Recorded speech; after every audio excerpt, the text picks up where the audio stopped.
Welcome to Views from the North, a Canadian rates and macro podcast. This week, I'm joined by Adam Whitlam, part of our Canadian dollar institutional sales team. This week's episode is titled, That's Not a Cut, This is a Cut.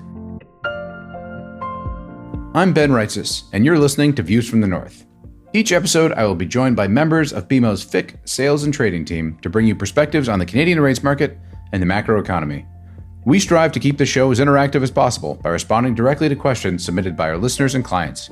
We value your feedback, so please don't hesitate to reach out with any topics you'd like to hear about. I can be found on Bloomberg or via email at benjamin.reitzes@bmo.com. That's benjamin.reitzes@bmo.com. Your input is valued and greatly appreciated.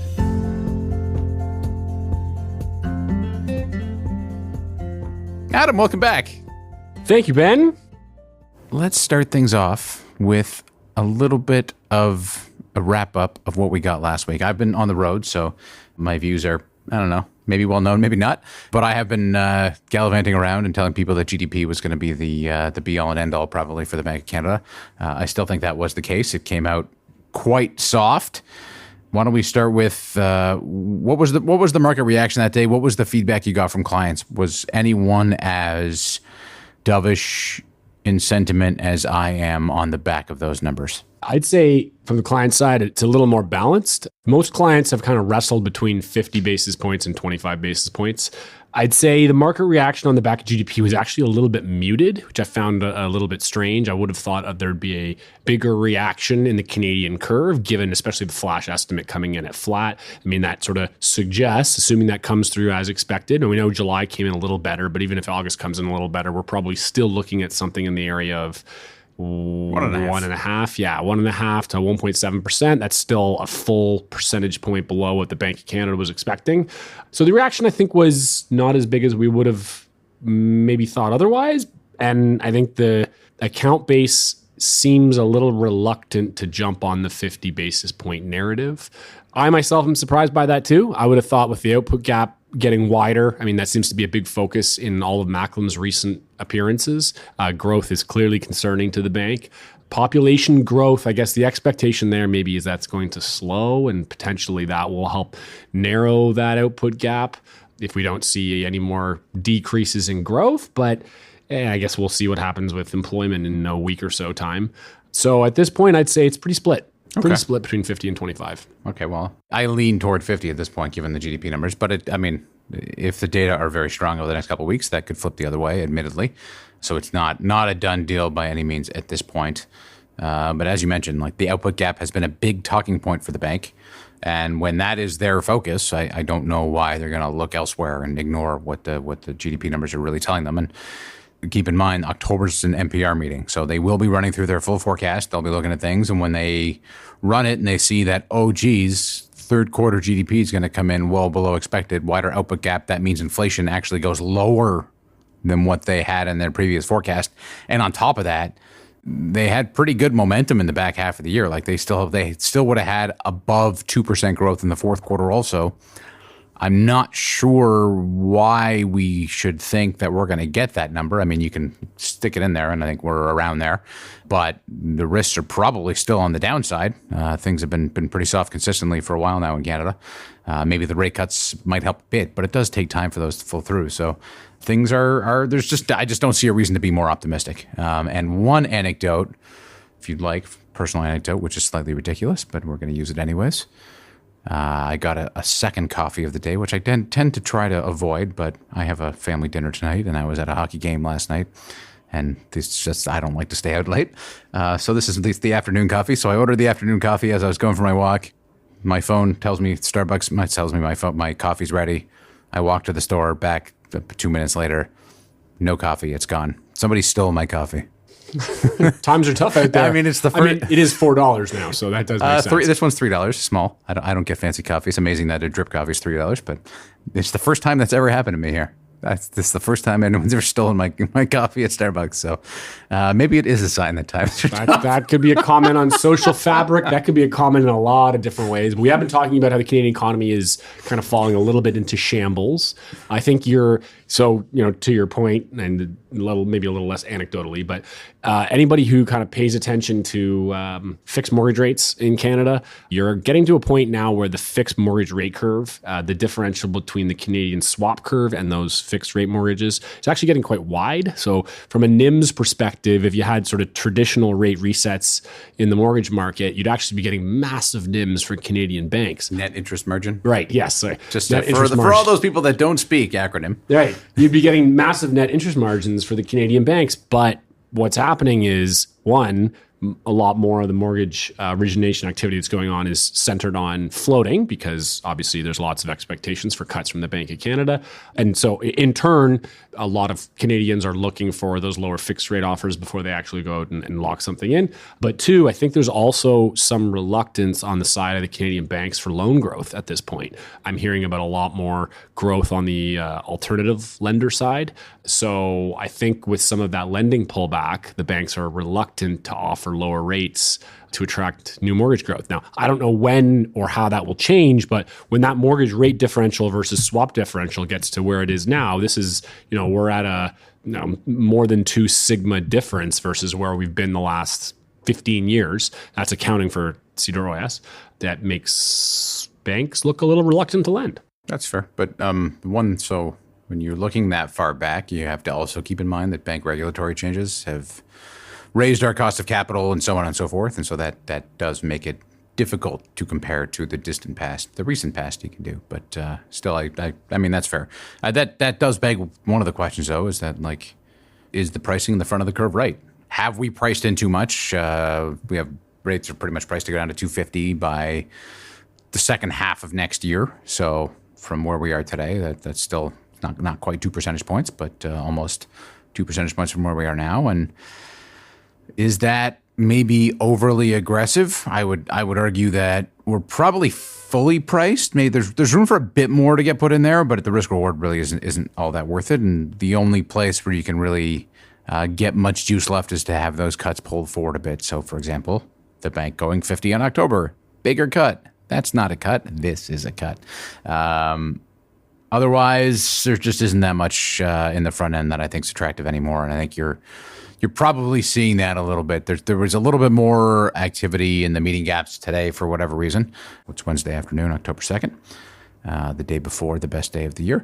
And I mean, maybe that's reflective of people just kind of realizing that there's a decent odds of the bank cutting 50, but it's still just a 1-to-1 payout when you're pricing 50-50. So I understand why there's reluctance to get long here in the front. It's just not attractive anymore. Yeah, I'd say there's also a bit of a positioning thing. I mean, the way that the front end is trading at this point, I think everyone is long twos. Everyone has a steepener trade on. We've seen some profit taking on some of that, but even with that profit taking, I think overwhelmingly the market is pretty long in the front end. My only caveat to that would be this is the Canadian market, which means that if we're fair value priced at 2.5%, then it really needs to get to 2%, because that's typically how our market goes. It overprices to the extreme by whatever that amount is, 25 to 50 basis points. So potentially we could have more room to go there. And if a lot of the clients that I'm talking to are sort of divided on 50 or 25, and we're pretty convinced that it's 50, should we get that? We should get an outsized move after we get that 50 basis point cut. I'm convinced. I don't know about we. I'm convinced too. I think the economy is in very rough shape. I think things are slowing down very aggressively, and I think that output gap is a real concern for the bank. And I think the Bank of Canada is thrilled that the Fed went 50 basis points, because as much as we say, we're our own economy and we can do things independently, there's a limit there. And I'd say dollar Canada, in the face of the first 75 basis points of cuts that we had before the Fed, has held up amazingly well. Yep. Which, again, it probably has been a bit of a boon for the Bank of Canada. That's been great. It gives them, again, more cover. So I think they should take the opportunity they're being presented to take this 50 basis points and then take a more measured approach after that. Yeah, I think if they go 50, the base case is still 25 afterwards. What 50 does not beget more 50s necessarily. What you need more bad data. So if things continue to weaken, then sure, why not? But you need them to continue to weaken. So in the meantime, still like 50. We'll see what next week's job numbers do. If the unemployment rate goes up, I would guess that everyone kind of jumps on that bandwagon pretty quickly, and we'll be, 70 to 80% price for 50 instead of 50%. But we'll see when we get there. Job numbers have been pretty soft, but it's Canada. Job numbers are kind of random. The unemployment rate's kind of less random, but it can also move in ways you don't expect. So we'll see. And then the other thing is the business outlook survey is actually out the same day in the morning. And if business sentiment softens further or stays that weak, there's a pretty good output gap indicator in the business outlook survey when you look at capacity pressures there. So if that worsens or even just stays where it is, I mean, that's a pretty clear sign that growth needs to improve materially. The only way to do that is with lower rates. And so we're going there.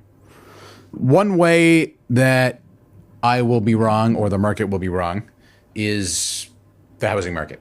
That is one area that I think is a little more challenging to predict. So 2 weeks ago now, the government changed the mortgage insurance rules.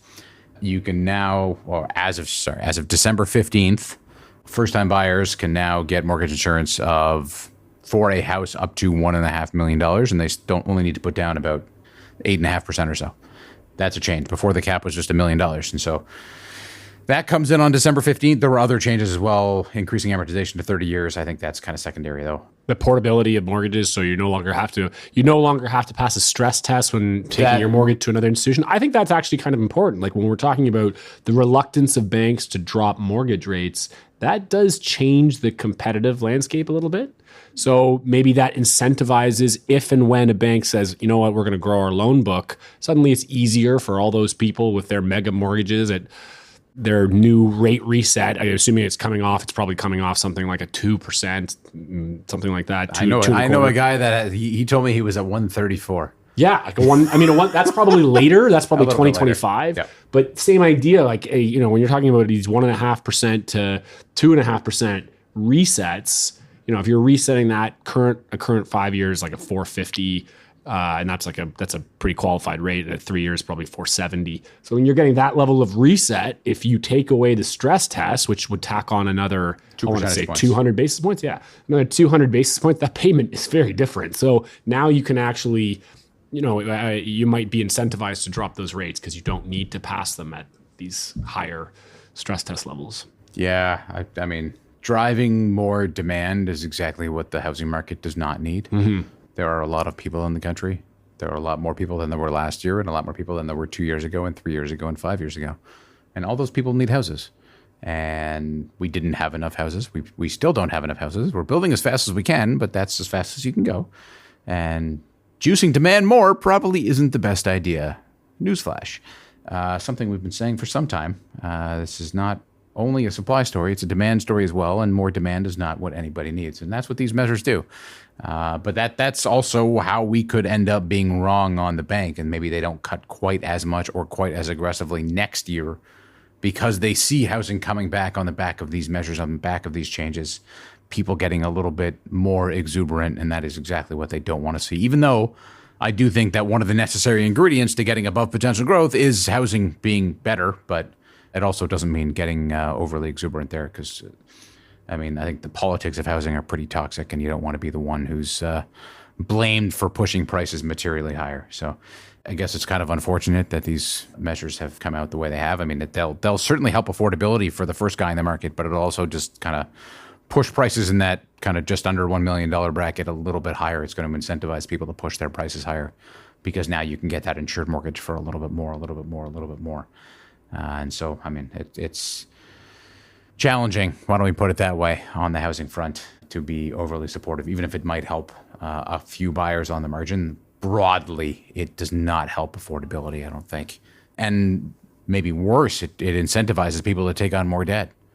In Canada, I don't think that's what we need at this point. If anything, we were headed nicely toward a declining debt burden for households. You look at the chart, it rose for the better part of 40 years and started to decline over the past few years with rates higher. And I thought that trend would continue, but these kinds of rule changes that incentivize more debt, be it the 30-year amortization or the higher mortgage insurance cap, just incentivizes more debt, which is not, I don't think, great in the long run for Canada, even if it might provide some helping hand for a few households. It's I think, somewhat misguided, unfortunately, even if the intentions are probably in the right place. Oh, when your government is teetering on a precipice, sometimes you got to throw a Hail Mary.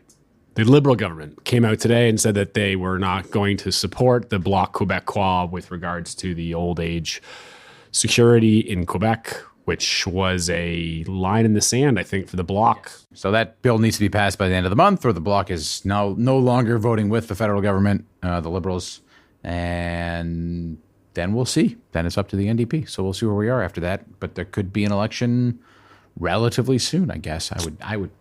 That would put it after the U.S. election, I believe. Oh, no matter what. It's yeah, because it would have to be the end of the month. The end of the month would be when, say, a vote of non-confidence would go through. So it has to be on an opposition motion day. There's a whole bunch of different things. But either way, it'll be after the U.S. no matter. I think then the question is, like, do you want to be voting anywhere around the holidays? Probably not.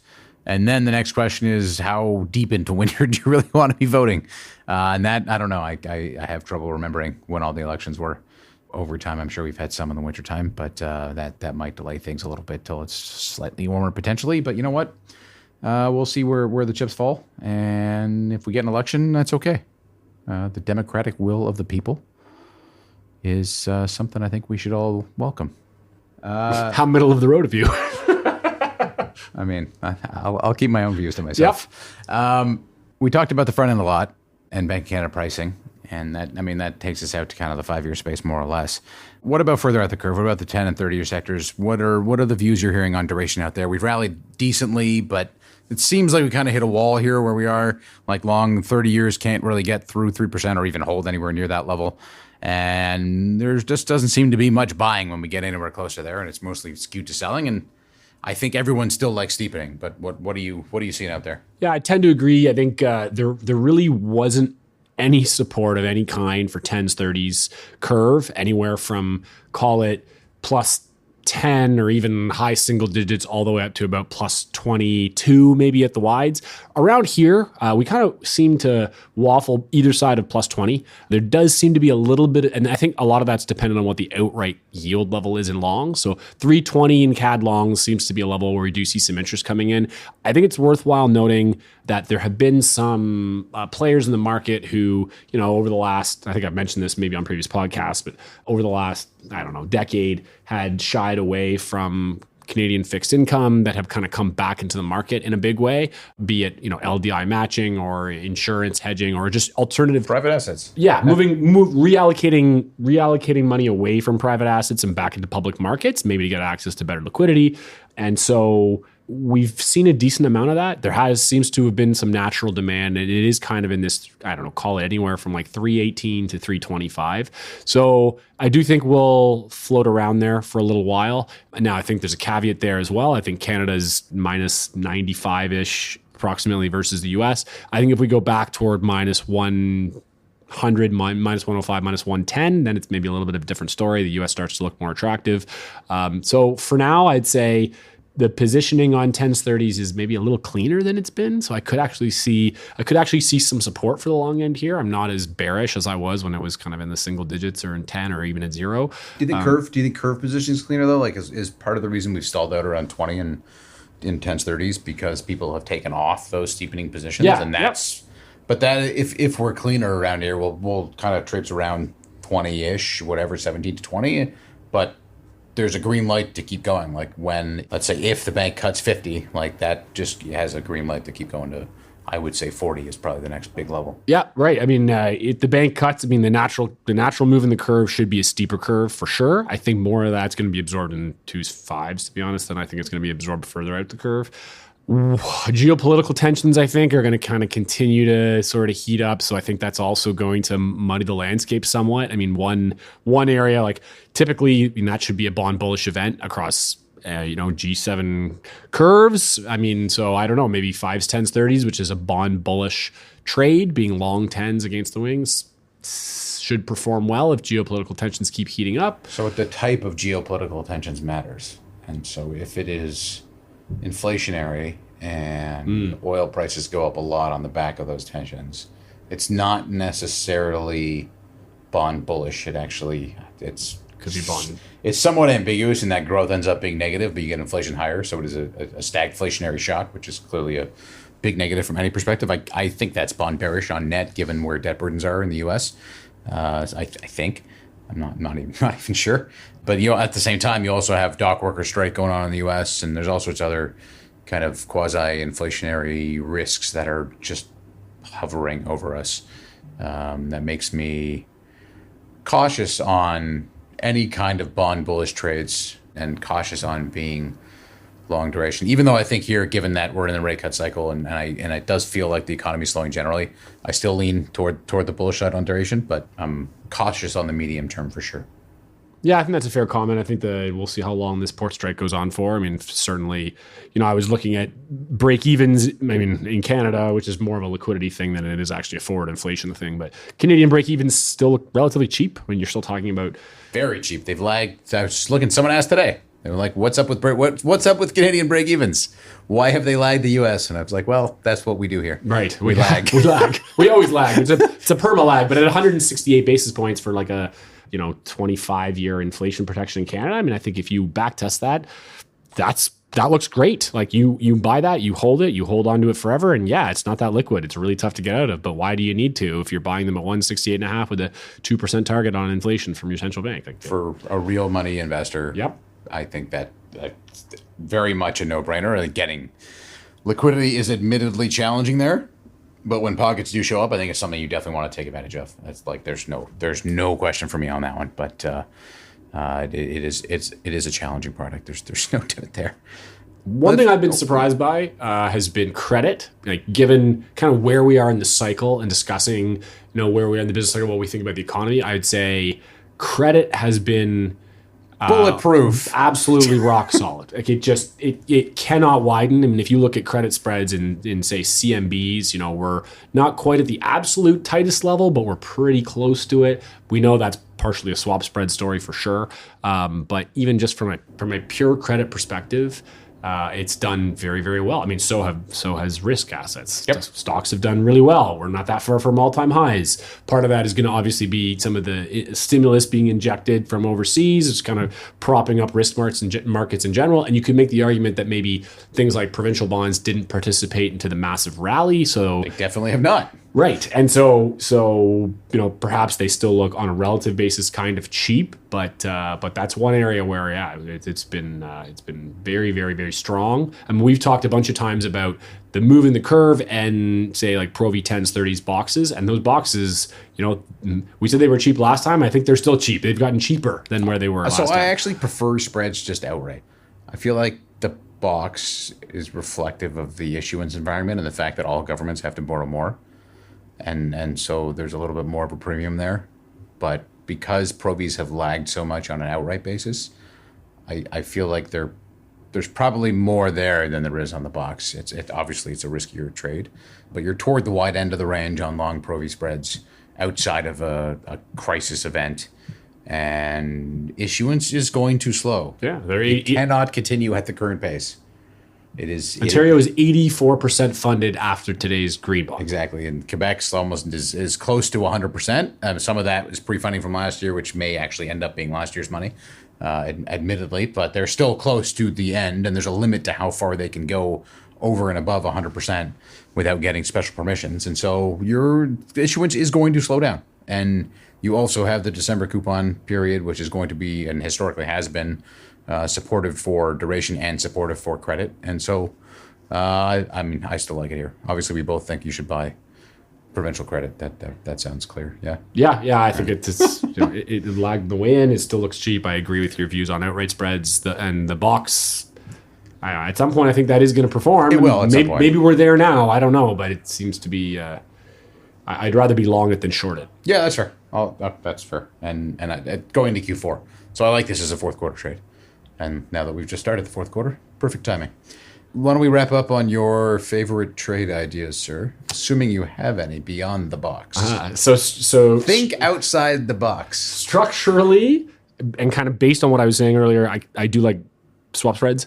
I think 5-year swap spreads in particular, if I look at where Canada, like the differential, I mean, maybe in the US too, the differential between 5-year US and 5-year Canadian swap spreads is actually kind of wide. US swap spreads in particular look a little bit cheaper, a good bit cheaper on a historical basis.